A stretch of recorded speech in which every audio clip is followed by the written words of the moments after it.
Joliba TV News jabarani filɛbaw an ka foli ani tanuni an b'o taga di aw bɛɛ lajɛlen ma arajo Joliba lamɛnbaga cɛ ni muso denmisɛnnin ni mabakɔrɔba an b'aw fo dantɛ foli min na limanaw ka yira k'a fɔ a ka ladala jɛmukan min n'a bɛ sigi aw ye don o don ka daminɛ ntɛnɛn fo ka se juma ma nɛgɛ kanɲɛ 9 mana tɛmɛ ni sanga 30 ye fo ka se a kanɲɛ 10 ma an ko a ma kunnafoni gafew limanaw gafe minnu bɛ yen n'olu bɛ sɛbɛn an balima kunnafonidilaw fɛ ayiwa anw de bɛ kɛnɛ kan ka se ka o bamayɛlɛma bamanankan na bɛɛ lajɛlen bɛ se ka faamuya sɔrɔ jamana kunnafoni na cogo min na ayiwa nin an sigilen o de kɛnɛ kan an bɛ bɛɛ fo ka bɛɛ waleɲuman dɔn bi ye juma ye février kalo tile 17 san 2023 kumaso kɔnɔ ne tɔgɔ ye Amadu Jalo ne yɛrɛ tɔgɔma bi yan an de bɛ ka kuma falen Amadu Tolo e ni sɔgɔma Amadu Jalo e ni sɔgɔma kɔri baasi tɛ yen tɔɔrɔ si tɛ n na nba katikaw dun tɔɔrɔ si tɛ katikaw la baasi t'u la yen alhamdulillah ayiwa nin an sigilen kɛnɛ kan kosɛbɛ Tolo an bɛ bɛɛ fo ka bɛɛ waleɲuman dɔn kosɛbɛ minnu bɛ k'an bila bɔlɔlɔ sanfɛ ani arajo sanfɛ awɔ o ye Musa Sanogo kosɛbɛ ani Lamini Kulubali fo ka taa se Augustin ni Yusuf Sangare ani Musa Hayidara ma o don ani Lamini kosɛbɛ an b'u fo kɛnɛ kan yan Tolo nin an sigilen jamana in kosɛbɛ an bɛ dugawu kɛ bi ye juma de ye awɔ juma kɔni mana se ka ban kosɛbɛ ayiwa bɛɛ b'i ka furukiya don awɔ ka juma sɛgɛrɛ nka k'u kana ɲinɛ Mali kɔ u ka dugawu kɛ kosɛbɛ jamana in ye bɛɛ fana ka dugawu tɛ jaabi dɛ maa tɛ da kunnadi dɔn an b'a fɔ ten kunnadi kɔni dɔn awɔ maa tɛ da kunnadi dɔn kosɛbɛ ayiwa ni bɛɛ ye dugawu kɛ lala jamana in a bɛ dɔ t'a na minɛ a na minɛ sabu an bɛ furanjɛla fanga min na nin ye kosɛbɛ Tolo maaw bɛ ka ni furanjɛla fanga in kɛ mun ye ne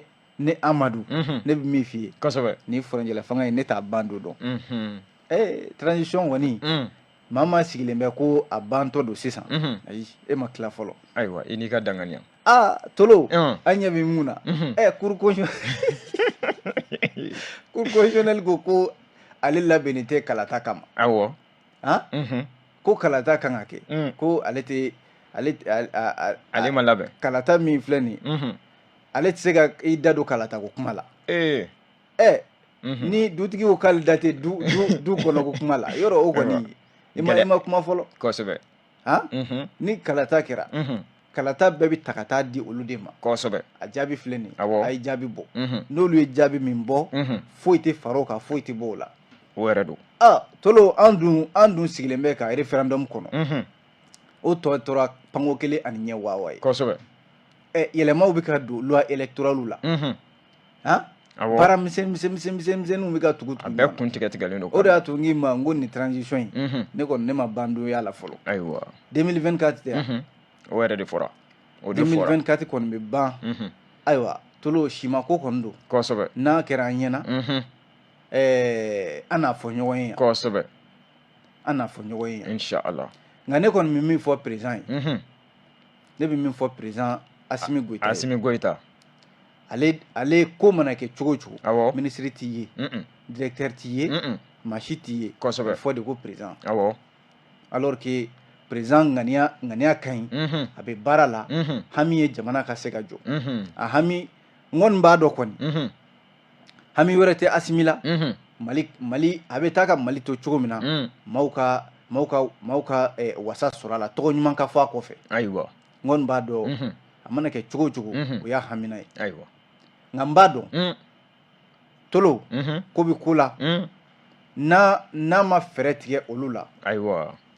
minnu bɛ ka wuli k'a fɔ ko a k'i kanbɔ walima a k'a kɛ tan a k'a kɛ tan awɔ a k'u to yen Tolo nin caman de fɔra jamana in kɔnɔ yan awɔ anw segukaw anw de tɔgɔ bɛ ko in na awɔ ko segukaw wulila ko ka taa fɔ Assimi ye ko a ka fanga ɲini ayiwa seguka dɔw fana wulila ko k'olu ma maa si ci k'u ma maa ci a ma bɔ Segu bi a ma bɔ Segu sini ni yɔrɔ transition yɛrɛ ni dɛmɛbaa b'a la bi kosɛbɛ segukaw y'a dɛmɛbaaw ye kosɛbɛ waati dɔ kɛra fɛn maa o maa bɛ yen ko e ko k'i bɛ furanjɛla fanga k'i bɛ fereke don a sen na kosɛbɛ i bɛ segukaw jɔlen sɔrɔ i ɲɛ dɛ n t'a dɔn maa minnu kɔni wulila ka taa fɔ ko Assimi ka kɛ candidat ye kosɛbɛ dɔw fana wulila k'a fɔ ko ma taa segukaw nɔ na segukaw tɔgɔ la kosɛbɛ ayiwa Tolo dɔnkilidala bɛ min fɔ ko u bɛ tɛgɛrɛ fɔ k'i layɛlɛ kosɛbɛ tila ka tɛgɛrɛ fɔ k'i lajigi o jɛlen don bon ne bɛ min fɔ président ye président k'a dɔn tɛgɛrɛ fɔlaw ni kuma camankɛla ninnu minnu bɛ ka réseaux sociaux ni fɛnw kan hali ni fɛn min man ɲi u b'a fɔ o ka ɲi kosɛbɛ walima hali ni président ni fɛn min kɛra président fɛ n'a man ɲi n'o fɔra u b'a fɔ ko e ye fasojugu ye kosɛbɛ bon ne bɛ min fɔ président ye a ka kunnafonidilaw lamɛn awɔ kosɛbɛ a ka kunnafonidilaw la n'a bɛ maa lamɛn jamana in kɔnɔ yan a ka kunnafonidilaw lamɛn awɔ bon kunnafonidila bɛɛ fana tɛ dɛ kunnafoni siraw bɛ yen siraw bɛ yen kunnafoni fɔra a ka kunnafonidilaw lamɛn nin yɔrɔ la ne bɛ cɛ fo c'est un doyen Bokar Jara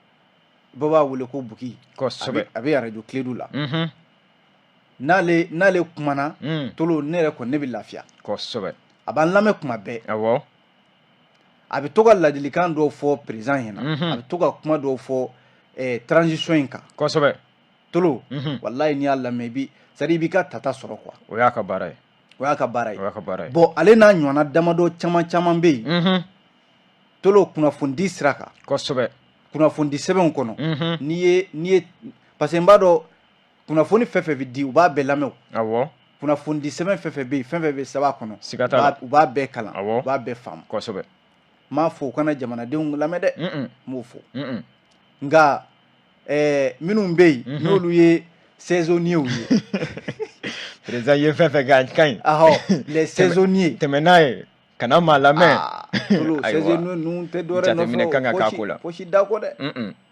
waati ka di olu la waati ka diya waati jara hali ni président n ko dɔw ye président dɔw gɛn yan président u taara tunga la kosɛbɛ o président kelenw natɔ o jama kelen de bɔra k'olu kunbɛn awɔ siga t'a la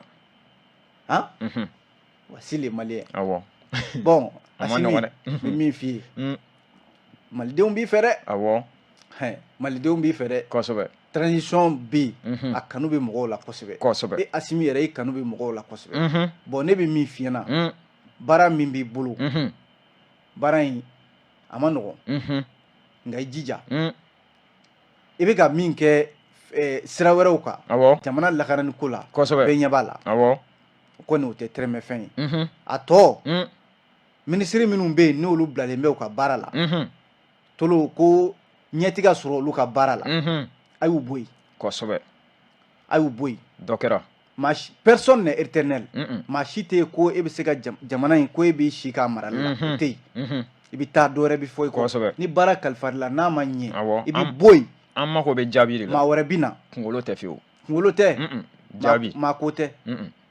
o de y'a to n k'i ma n ko nin transition in c'est pas une transition d'essai k'a fɔ an nana an k'a kɛ k'a lajɛ n'a ɲɛna n'a ma ɲɛ ayi an tɛmɛn'o kan a bɛ kɛ de résultat ɲuman bɛ di awɔ parce que ni fanga minɛna ka ban parce que fanga min filɛ nin jamanadenw ka fanga talen tɛ kosɛbɛ faut qu'on soit clair awɔ jamanadenw ka fanga talen tɛ mais ala nana kɛ aw bɛ ka baara min kɛ mɔgɔw tugura aw nɔfɛ hakilila min b'aw la mɔgɔw b'aw nɔfɛ kosɛbɛ bon n'o bɛ sen na o ye kunnandiya dɔ ye awɔ tolo a y'aw jija jamanaden hami ye fɛn fɛn ye ko a b'a dɔn k'a fɔ tiɲɛ yɛrɛ la kuma bɛ kɛ nin kan kosɛbɛ a y'o dakolo ci maa min bilala baara la a ko n'a ma se k'a kɛ a y'a bɔ yen a ka na ni maa wɛrɛ jama ka ca directeur min bɛ yen n'a ma ka baara kɛ ka courant di mɔgɔw ma e dɛsɛr'o la ka ji di mɔgɔw ma e dɛsɛr'o la tolo e bɛ mun ɲini ye a ɲininkali kan ka kɛ a ɲininkali kan ka kɛ bon voici des questions ka fisa i ka t'i sigi ka réseau mɔgɔ min vidéo manu ni fɛnw lamɛn minnu bɛ t'u sigi ko Asimi ni Asimi kun tɛ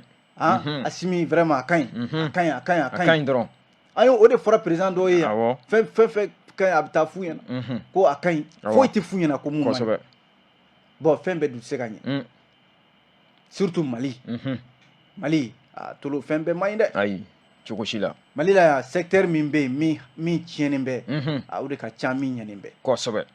donc faut vraiment veiller sur ça tolo kosɛbɛ donc tolo nin kun ye an yɛrɛ ka hakililaw ye awɔ an kɔni an bɛ an hakilila di sabu an ye jamanaden ye dɛ kosɛbɛ kɔnɔ taa fɔ ko a ye ninnu ɲininka dɛ a ye ninnu wele a k'u ɲininka u bɛ mun kuma na dalu de b'u bolo wa dalu an ka dalu ye yeli de dalu an ɲɛ bɛ min na e bɛ ka anw jalaki e min sigilen bɛ ko e b'anw jalaki ko anw dalu t'anw bolo dalu jumɛn bɛ e bolo han kosɛbɛ e yɛrɛ tɛ fɛ jamana in ka ɲɛ e ŋaniya man ɲi yeko de ye fɔko ye koyi Amadu yeko ye fɔko ye o de ye an ka dalu ye e min b'a fɔ la o i b'a dɔn k'a fɔ an bɛ gɔri turu la yɔrɔ minnu na n'a bɛ e yɛrɛ kan n'a t'i kan i b'a dɔn tiɲɛ tɛ fila ye kelen de don o ko anw to yen anw k'an ta in fɔ awɔ an ka baara don o y'an ka baara de ye n'anw y'an ta in fɔ min man ɲi u k'o ta k'o fili kosɛbɛ buwadingɛ kɔnɔ min ka ɲi min fitinin miskala zarati min ka ɲi kosɛbɛ u k'o ta u ka baara kɛ n'o ye Amadu n bɛ segin a kan don o don kunnafoni dilan a ka baara tɛ ka maa sago fɔ ayi n'i ye maa sago fɔ i tɛ kunnafoni i t'a dabila an ka baara t'o ye dɛ an ɲɛ bɛ min na an bɛ kalan min kɛ fɛsɛfɛsɛli min b'a kɔnɔ an ka baara ye ka o de lasɔmini kɛ a bɛɛ bɛ fɛnw ye o tolo fɛn anw o de y'a to a bɛ fɔ ko u bɛ ka tɔgɔ d'an na k'an ye nafigi ye an dun tɛ nafigi ye anw tɛ nafigi ye dɔw yɛrɛ ko yan ko an mana taa kɛnɛ kan an bɛ diinɛw tɔgɔ fɔ an bɛ diinɛ kɔn ye nafigiw ye o kuma fɔra jamana kɔnɔ yan ni Mali yɛrɛ tɛ ne m'a ye ko kunnafonidila bɛ dɔgɔya k'a ka baara jasi ni Mali tɛ ne m'a ye ne m'a ye a ma nɔgɔn dɛ a ma nɔgɔn n'i taara sous région na an kɔrɔ Sénégal ni Côte d'Ivoire n taara yen n b'a kalama i taara i b'a dɔn n b'a kalama kunnafonidila mana kɛ ye i mana fɔ k'i ye kunnafonidila ye non e kɔni y'i damana masakɛ de ye président yɛrɛ kɔfɛ maa tɛ bonya e kɔrɔ journaliste Sénégal journaliste baara banna Allahu akbar tolo waati taara an bɛ don gafew kɔnɔ awɔ n'an donna gafew kɔnɔ an t'a daminɛ ni les échos ye ale da bɛ min ye an ka sanfɛ karamɔgɔw olu ka jɛkulu min n'a bɛ wele ko SYNESUP ko olu ko mouvement min n'o bɛ ka labɛn baarabila hukumu kɔnɔ ko u sen t'a la koyi nin ye SYNESUP u ka jɛkulu dɔ ye awɔ yɔrɔ nin waati in na SYNESUP yɛrɛ kɔnɔna la a bɛna fɔ syndicat ko kɛlɛ de bɛ yen kosɛbɛ e ko ka kuma la a ko comité exécutif national de SYNESUP kunungo alamisa février kalo tile 16 kosɛbɛ u ye jɛrɛ dɔ kɛ IPR la comité exécutif min filɛ nin ye ni a bɛ enseignement supérieur n'o ye lakɔli karamɔgɔ minnu bɛ sanfɛ lakɔli karamɔgɔw tɔgɔ la olu ka lafasali kulu tolo olu de ye ɲɔgɔn ye k'a fɔra k'a fɔ ko maa dɔw bɛ yen k'u bɛ fɛ ka taa heure 120 o baarabila la kosɛbɛ ko alu jara tɔgɔ dɔ de b'o ɲɛma alu jara n'a a jɛw min ye maa minnu ye ni kunnafoni kɛnɛ in sigi n'o ye professeur Abdou Male fana ye ale de ye secrétaire général ye bureau exécutif national de SYNESUP ale de ye kuma tigi nin don a y'a yira k'a fɔ ko alu jara n'a jɛw k'u bɛ fɛ ka baarabila de kɛ sanfɛ kalansow la ko baarabila in a tolo olu tɛ baarabila in lakodɔn bi wa u b'a fɔ maaw ye lakɔli karamɔgɔw ye u kana t'u sen don nin baarabila in na sabu ko alu jara yɛrɛ k'a kɛmɛ ka tɔgɔ de ta ka da a yɛrɛ la k'a kɛmɛ ka jɔyɔrɔ di a yɛrɛ ma ko SYNESUP jɔyɔrɔ k'a sɔrɔ ni o jɔyɔrɔ in a ma sɔrɔ sariya kɔnɔ k'a bɛ sariya sɔsɔ yɛrɛ la min ye professeur Abdou Male ye ale de ye kumatigi ye nin donni kama ka kunnafoni kɛnɛ in kan ko congrès dɔ kɛra octobre kalo tile 15 san 2023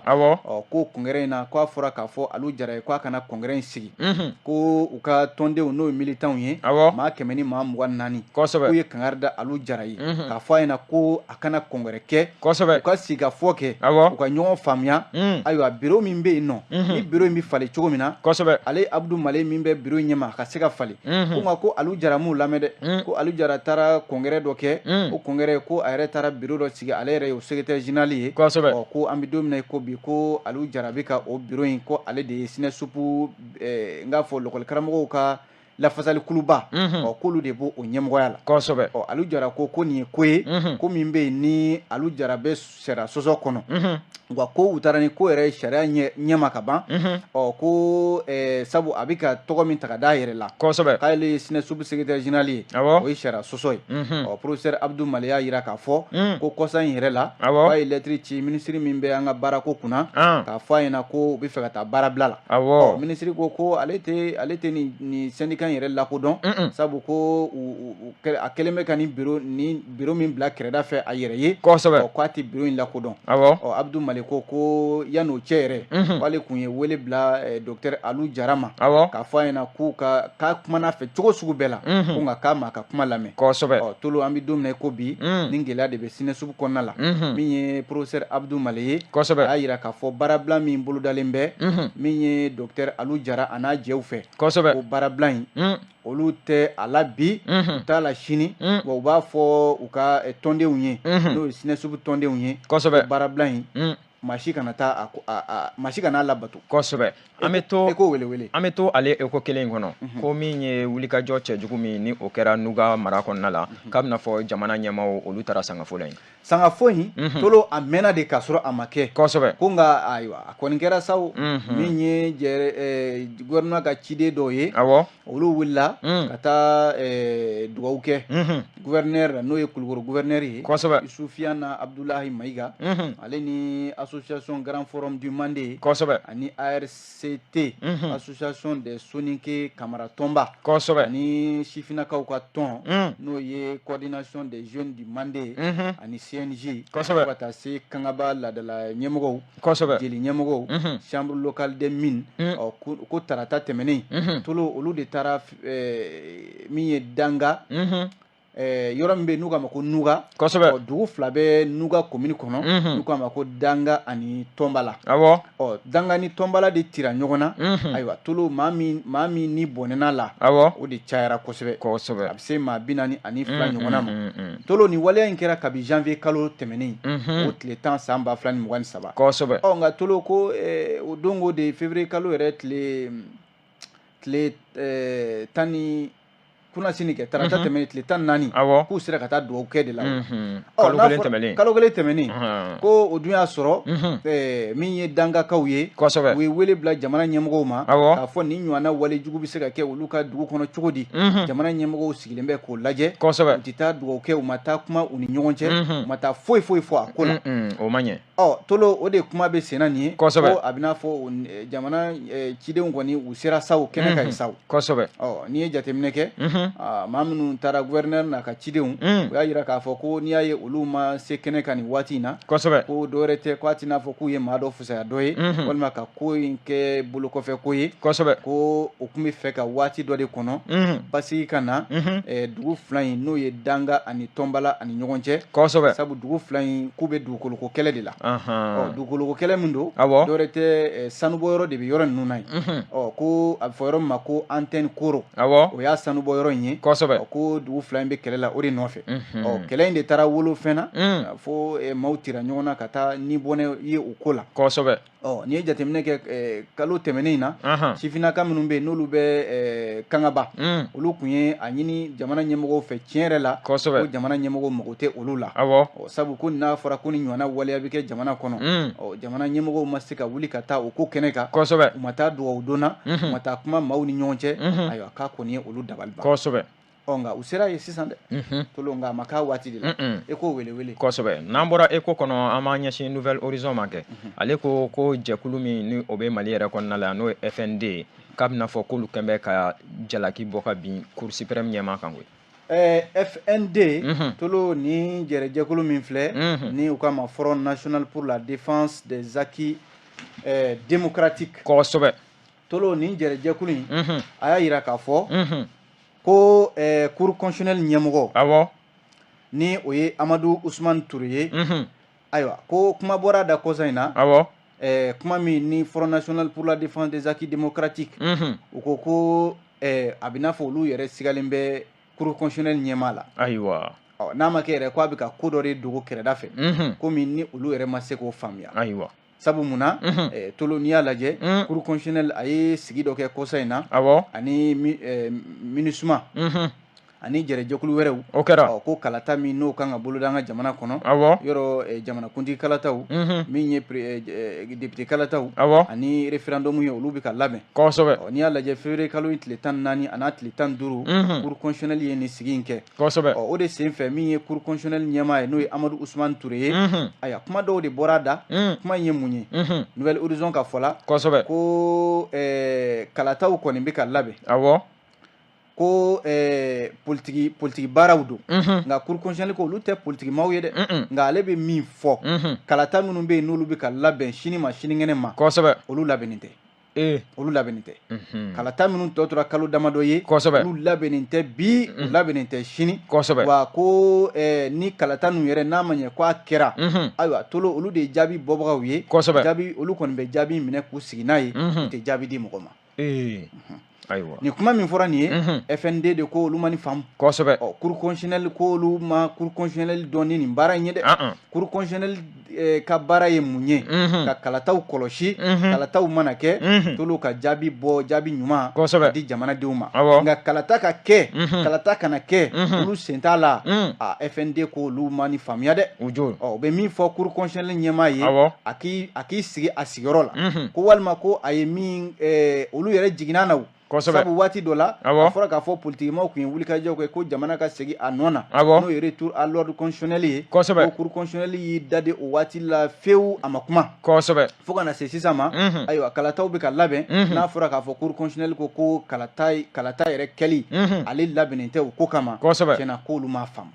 k'a bɛna fɔ ko cour constitutionnelle ɲɛmaa Amadou Ousmane Touré ayiwa ko wɛrɛ de dogolen b'a bolo nin ko in na olu ma min faamuya FND y'a jira k'a fɔ ko a bɛ min fɔ politique tɔnw ye u ka fara ɲɔgɔn kan dɛ joona joona walasa chronogramme min dira nin ye ko ka kalataw labɛn a kana bɔ a dɔgɔkɔrɔ ka se ka kɛ a kɛ waati la n'o tɛ ko kuma min fɔtɔ filɛ cour constitutionnelle ɲɛmaa fɛ nin ye ayiwa ko wɛrɛ bɛ nin kɔ dɛ FND ɲɛmɔgɔw de ye nin kuma fɔ an bɛ to ale Nouvelle Horizon kelen in kɔnɔ a da bɛ min ye terrain sira ko la koyi a y'a jira k'a fɔ ko terrain sira ko a bɛna fɔ a bɛ ka wuli tolo min ye terrain ko kuma ye a kuma de bɛ fɔ nka i tɛ foyi ye kosɛbɛ a mɛnna terrain ko kuma bɛ fɔ ayiwa ko min ye terrain minɛn dɔw ye a na kɛ olu nana ka na don terrain na n'o ye pièce de rechange ye a yira k'a fɔ ko locomotive minnu ne ye terrain kunkolo ye waati dɔ la juillet kalo san 2022 ko olu tun ye taa ni ka segin dɔ kɛ terrain yɛrɛ kulela maaw nisɔndiyara kosɛbɛ nka tolo o terrain tilala ka jɔ a fɔra k'a fɔ ko minɛn dɔw de b'a jɛ n'o ye pièce de rechange ye ministre de wulila o minɛn ninnu ɲinini na sa a bɛ n'a fɔ minɛn ninnu kɔni nana minɛn ninnu nana nka tolo ko terrain sira tɛ yen dɛ sira tɛ yen n'i y'a mɛn terrain minɛn bɛ don a la k'a boli a bɛ boli fɛn dɔ de kan o jɛlen don arayi tɛ Bamakɔ yan ko n'i y'a lajɛ k'a daminɛ Korofina tolo fo ka taa tɛmɛ Bulukasunbugu ka taa Titibugu tolo terrain sira bɛ nin yɔrɔ ninnu fɛn fɛn la ko e ka turu cɛ ye k'a fɔ ko arayi dugukolo kɛmɛ ka arayi dun i tɛ arayi yɛrɛ y'i ɲɛ la terrain bɛna boli mun de kan sisan a ɲininkali kan ka kɛ Nouvelle Horizon y'a jira k'a fɔ ko a bɛ san damadɔ yɛrɛ bɔ fanga minnu bɛ yen n'olu tɛmɛna ko minisiri dɔ yɛrɛ bɛ yen o yera terrain dɔ kɔnɔna la u taara turu cɛ fo Kayi walima ko a fɔra ko terrain kura dɔw bɛ yen k'olu bɛ bɔ Afrique du Sud ka na o terrain kunkolo ninnu Pretoria ayiwa tolo hali sisan olu fana ma ye olu ma ye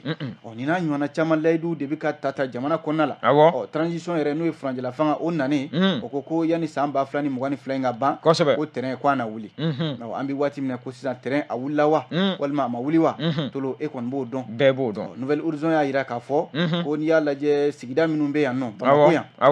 Korofina ka taa Titibugu la ka taa Bulukasunbugu terrain bɛ tɛmɛ nin yɔrɔ ninnu de fɛ ka tɛmɛ fo IER siraw fanfɛlaw la a yira k'a fɔ ko arayi yɛrɛ tɛ nin yɔrɔ ninnu na yen n'a fɔra k'a fɔ ko terrain bɛ bɔ Bamakɔ ka taa Kulukoro ka segin ka na ka taa Kayi ayiwa tolo a dun fɔra k'a fɔ waati laban in na ko maa minnu sigilen bɛ terrain sira ninnu kan ko maaw ka wuli ka bɔ yen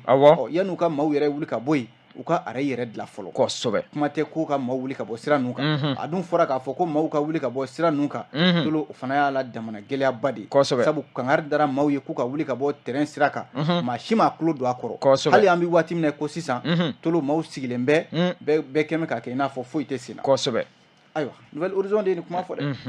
n'an bɔra nouvelle horizon kɔnɔ an b'a ɲɛsin soir de bamako ma kɛ soir de bamako ale bɛ kɛɲɛba mara kɔnɔ nin waati a y'a yira k'a fɔ ko min ye sirako ye kɛɲɛba fana kɔnɔna la yen nɔ k'a bɛna fɔ ko o bloqué bɛ koyi kɛɲɛbakaw tolo o diminen don dɛ kosɛbɛ u y'a yira k'a fɔ tolo ni courant n'a ma se kɛɲɛba maa tɛ yen ko i bɛ sira ta yen dɛ kosɛbɛ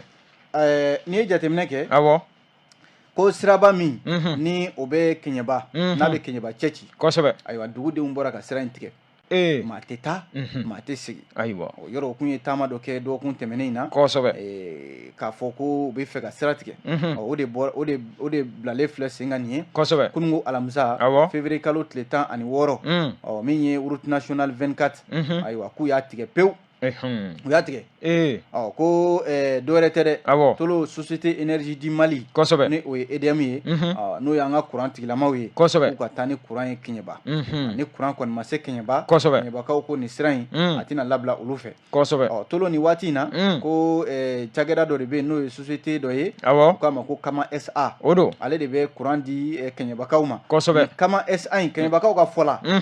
nin kɔni nin kɛn bɛ ka tɔɔrɔ min da Kɛɲɛbakaw kan kosɛbɛ a tɛ se ka fɔ ka s'a dan na kurantigɛ tɛ kurantigɛ ye awɔ kuran yɛrɛ tɛ sɔrɔ o n'a a wariba sara kosɛbɛ ko olu bɛ min ɲini Kama SA yɛrɛ fɛ dɛ a ka Kɛɲɛba yɛrɛ de bila pewu awɔ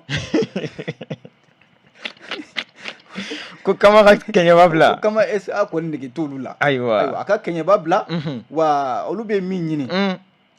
énergie du Mali n'a ye nin kuma in mɛn kosɛbɛ a ka taa Kɛɲɛba a ka taa ni courant ye n'a ma taa ni courant ye ayiwa Kama SA min filɛ nin ye kosɛbɛ ni ayiwa a ye tɔɔrɔ min lase a kun kan ka taa ni lafiya min ye n'a ma taa n'o lafiya ye sabu tolo kabi san 2009 kosɛbɛ ka n'a bila san 2010 na yɔrɔ Amadère ale de tun bɛ yen nɔ Amadère nana ka sigiyɔrɔ di Kama SA ma ko kab'o Kama SA sigira Kɛɲɛba olu ma hɛrɛ u ɲɛ la kosɛbɛ k'a fɔ de ko kuranko tolo ko Kɛɲɛbakaw n'i ye Kayi mara yɛrɛ lajɛ Kɛɲɛba de ye cercle kelen ye kosɛbɛ énergie ka courant tɛ yɔrɔ min na tiɲɛ la u k'a lajɛ Kɛɲɛbakaw ko olu kɔni bɛ nin ko la bi a bɛ san damadɔ bɔ sisan kosɛbɛ ko in kɔni k'a sera a dan na sa sira n'i y'a mɛn i bɛ tɛmɛ i ye sira de sɔrɔ ka tɛmɛ kosɛbɛ siraba in kɔni k'u y'a tigɛ ayiwa wa a kɛn bɛ kɔlɔlɔ yɛrɛ sanubɔla minnu bɛ yen i n'a fɔ Somilo SA n'a ɲɔgɔnnaw k'a ye sira tigɛ olu ka baarakɛlaw la kosɛbɛ ko Somilo SA yɛrɛ waati dɔ la ale tun ye groupe électrogène dɔ di Kɛɲɛbakaw ma ko Kama SA kelen tilala k'o groupe électrogène minɛ o k'a yɛrɛ ta ye kosɛbɛ e kɛ sen tɛ ka courant di maaw ma fɛn min bɛ di maaw ma e bɛ tila k'o k'i yɛrɛ ta ye kosɛbɛ ayiwa soir de Bamako de nin kuma ale soir de Bamako kelen an bɛ t'o kɔnɔ kɛ a da bɛ min ye nɛgɛsoboli hukumu kɔnɔna la Mali la k'a yiralen don ko an bɛ fédération sa jɛkulu min ni a b'o ko fɔ nɛgɛsoboli ko fɔ sa ko bɛn tile tɛ yen koyi fédération malienne de cyclisme tolo nin ye nɛgɛsobolilaw ka jɛkuluba ye kosɛbɛ ko gɛlɛya b'a kɔnɔ ko nka ko siga kelen bɛ farikolo ɲɛnajɛ minisiri la n'o ye Musa Atayɛri ye n'a sɔrɔla ale yɛrɛ tɛ fankelen ko la nin ko la awɔ ayiwa Seku Bagayogo ale de ye fédération ɲɛmaa ye kosɛbɛ ale de ye nin kuma fɔ ale ko k'a bɛ jamanadenw ladɔnniya ka diɲɛmaa ladɔnniya k'a fɔ ko réseaux sociaux kan k'a ye lettre dɔ ye ayiwa lettre in ale ma faamuya walima k'a ye ja dɔ ye ja min n'a ma faamuya kosɛbɛ ja in tɛ dɔwɛrɛ ye o ko Musa Atayɛri ye maa dɔw de bisimila maa minnu bɛ yen n'olu kɛn bɛ k'u yɛrɛ kɛ fédération ɲɛmaa ye fédération malienne de cyclisme ko k'a sɔrɔ dun olu tɔgɔ bɛ sariya ɲɛma bi kosɛbɛ k'u kɛlen bɛ ka taa tanamako ta ka ɲɛsin fédération malienne de cyclisme ma ko o Musa Atayɛri kelen a b'o ko kalama munna ale bɛ taa ni maa ninnu bisimila ko kura maa minnu bɛ yen n'olu bɛ sariya ɲɛma Seku Bagayogo a ko a bɛ min fɔ Musa Atayɛri ye ale de ye maa ye maa min bɛ yen n'a kan ka kɛ so camajɛ jiri ye kosɛbɛ ka taa ka maa wɛrɛ bisimila k'a sɔrɔ dun bureau bɛ yen bureau min lakodɔnnen don kosɛbɛ a k'o t'a dɔ ye dɛ ko gɛlɛya bɛ nin yɔrɔ de la kosɛbɛ tolo an t'a bila yan an b'a bila yan waati sera awɔ ni Ala sɔnna inchallah dɔgɔkun wɛrɛ kosɛbɛ an na ɲɔgɔn sɔrɔ yan gafe kuraw mana bɔ k'o lakale an bɛ bɛɛ fɔ ka bɛɛ waleɲuman dɔn a k'an bɛn diɲɛ waati wɛrɛ